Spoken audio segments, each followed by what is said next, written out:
ভাত হয়ে গেছে, ঢেকে দেব। হয় নাই এখনো, বাকি আছে। এই পাশে খুব তরকারি বসাইছে, দেখি কিরকম হইল তরকারিটা।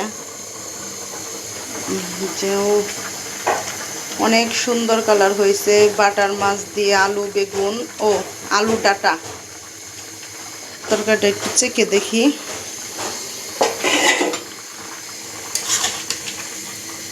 আলু আর ডাটা দিয়ে বাটার মাছ।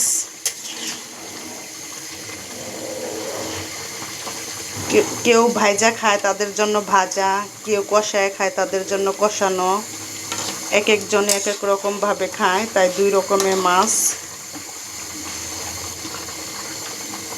দেখি একটু কেমন লাগে।